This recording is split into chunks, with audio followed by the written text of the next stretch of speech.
In African culture, the concept of Ubuntu is foundational. It means, I am because we are. Our relationships are the essence of our humanity. We are interconnected, and in that connection lies our strength, our unity, and our prosperity. But here's the catch. Not everyone in the community shares that same sense of oneness.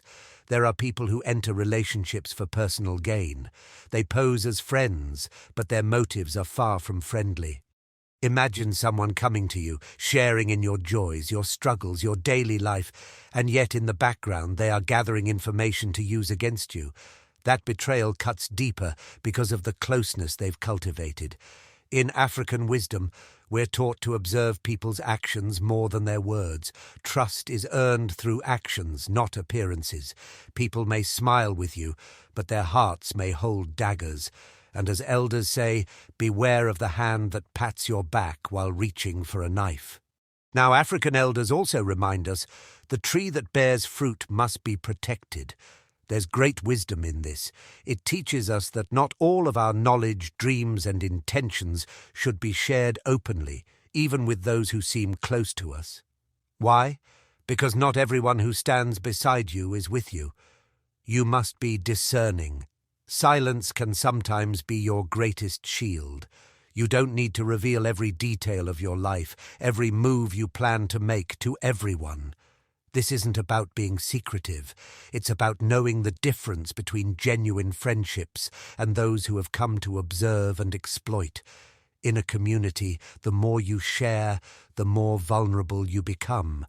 But the wise person knows when to speak and when to stay quiet.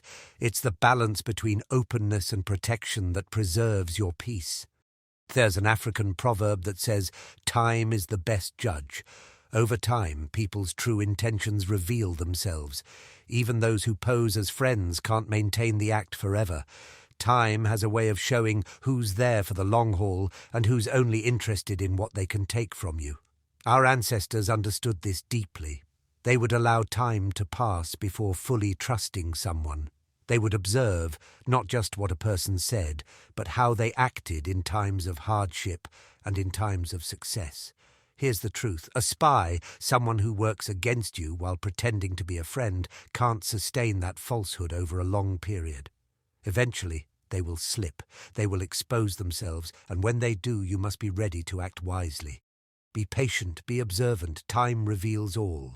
Let's also talk about forgiveness. In African traditions, forgiveness is crucial, but it's important to note forgiveness does not mean ignorance. When someone has posed as a friend but worked as a spy, the wound runs deep. However, African values teach us to forgive, not necessarily to let that person back into our lives, but to release the poison of bitterness. You see, carrying resentment is like drinking poison and expecting the other person to suffer. It hurts you more. Forgiveness is about freeing yourself from the chains of betrayal, while wisdom helps you decide how to move forward. Forgive, but don't forget the lesson. Learn from the experience. Grow from it. The betrayal of a false friend often comes with a deeper understanding of human nature and a sharper instinct for those who truly belong in your life. In many African communities, trust is like a circle. It is given, but only when earned. When someone betrays that trust, they don't just hurt one person, they harm the entire circle. This is why it's so important to protect the integrity of that circle. When you choose your friends, your confidants, make sure they are people who have earned their place in your life, not just through words, but through actions. Loyalty, humility, and respect for the community must guide your choices. So, what's the takeaway here? We live in a world where people will sometimes pose as friends but work as spies. That's a reality. But the wisdom of our ancestors teaches us to be discerning, to trust actions more than words, to protect our peace by guarding our thoughts and plans, and to allow time to reveal true intentions.